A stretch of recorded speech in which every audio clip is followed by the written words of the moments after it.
Good morning. It is Monday the 16th of August and it is, as you can probably tell by the light, just after sunrise. This is a real world test of the BMW i3s, the range, the real world, because of course there's loads of real world videos on YouTube about pretty much every electric car there is in the world. But they all seem to do a real world test on a motorway. Now, this is a city car. So I've had this car for 10 months or so, and it's fantastically efficient. I want to see what the real world range of it is. Going from 100% full, which I am now, and drive it normally. How I drive this car on a daily basis. I'm literally off right now to take the dog for a walk, who's in the back there. I'll drive it to work and, you know, do shopping and whatever else, just normal things. I'm not going on a motorway every day. So what's it like in a town? Let's find out. So let's get some things straight to start off with. There is the current charge, 100%. I've just unplugged it. It says, bizarrely, 203 miles of range. I've never seen that in my life before. In the 10 months of owning this car, I've never seen it say that. It normally says about 180 miles, which is what the manufacturer claims. I must have just had an incredibly efficient day yesterday of driving it. Current mileage is well, that's annoying, but it's 3,893.9 miles.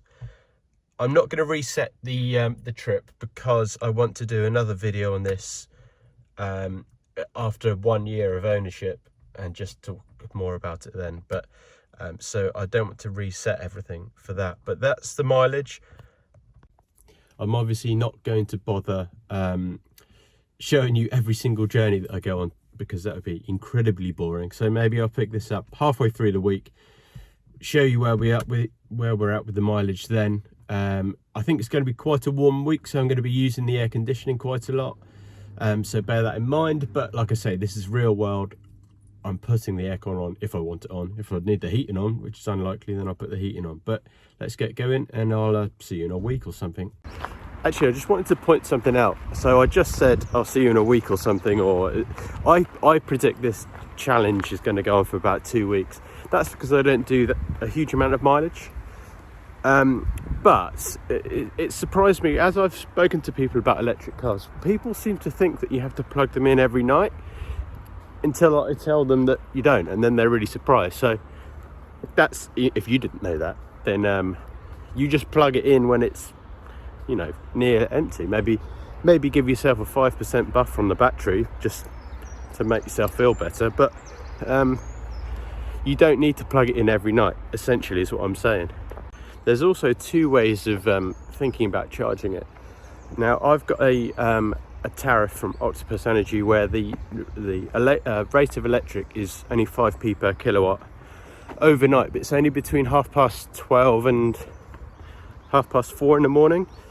Now, if it was empty and I plugged in at 12:30, it would probably fill the battery to about, I don't know, 3/4 full.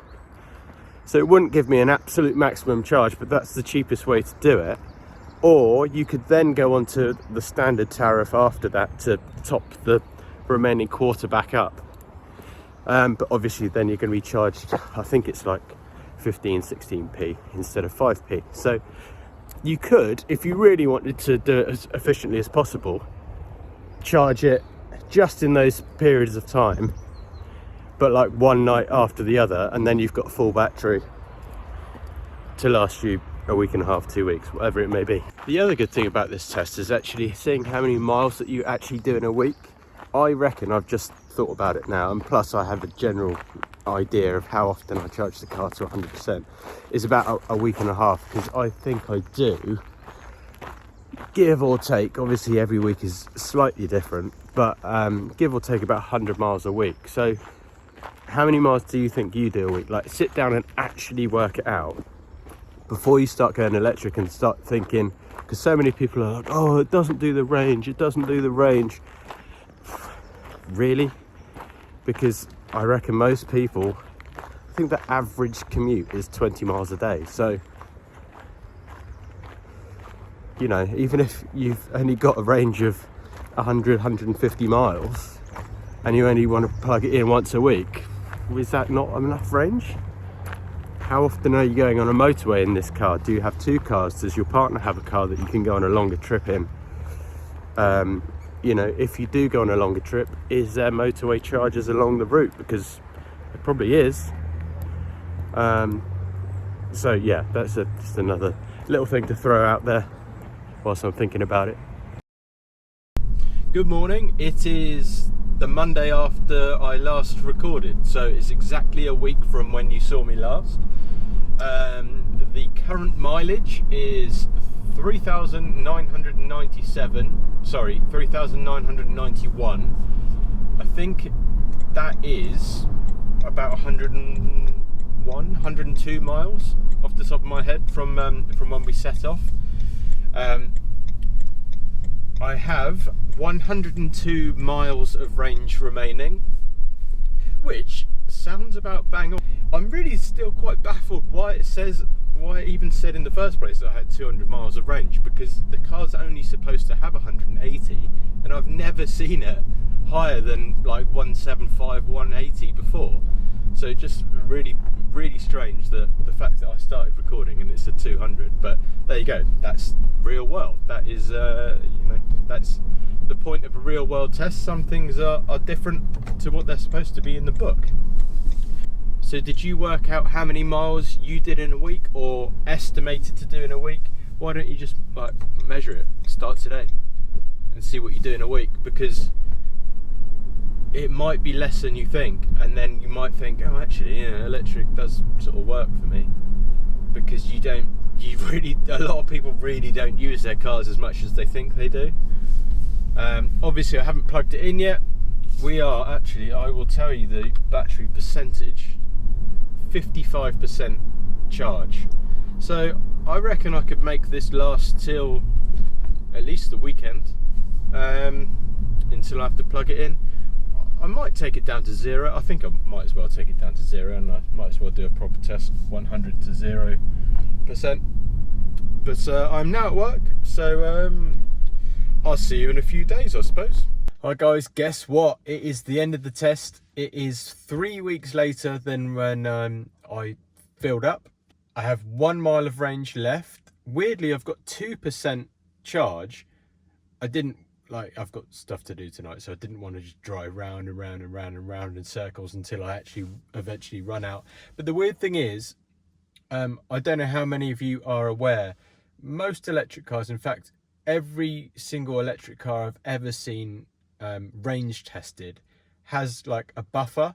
So a bit like if you're in a conventionally fueled car, if you're in your petrol car and you've got the range thing, how many miles until empty in your petrol tank. If you go to 0, you've normally got about 20 odd miles until you actually break down. It's the same with electric cars. Maybe not 20 miles, but I would imagine I could probably make this go for another 10 miles, possibly 15, because that always happens on range tests. Let me show you how many miles I've done, because this is crazy. Seriously, remember, this car is advertised at doing 180 miles. So the manufacturer figure states that this car will do 180 miles. Look how many I've done. There you go then. There's the proof. And if my maths is correct, that is 197 miles. Obviously, it's all calculated on your last drive. Like same with a petrol car. You know, if you're putting your foot down, or if you're driving on a road that is going to use more fuel than others, like a motorway, for example. I've just come off a dual carriageway, and that's probably why it says that I've only got 1 mile of range left, but I've got 2%.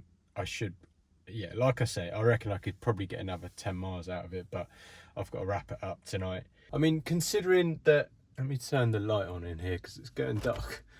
considering that it's only supposed to do 180, it's done 197. That's really, really, really good, because, you know, most of the time things don't achieve anywhere near what they're supposed to achieve. So that is really impressive, genuinely impressive. Let's call that 200 miles, because by the time that you've actually got down to zero and it's actual zero telling you to stop, it's going to be over 200. So that's really, really good. So I'm going to go and fill this up now.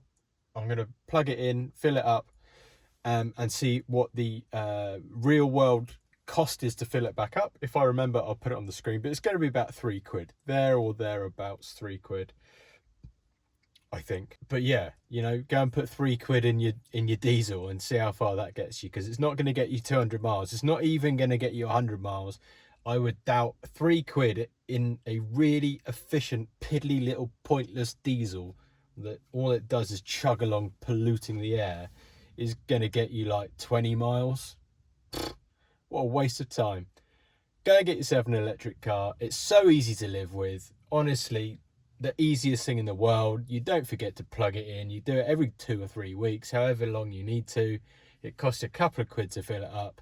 There's no tax on it. There's literally no drawbacks, unless you're doing 500-600 motorway miles a day, which no one is, really, realistically. So yeah, I'll see you in the next video. Goodbye.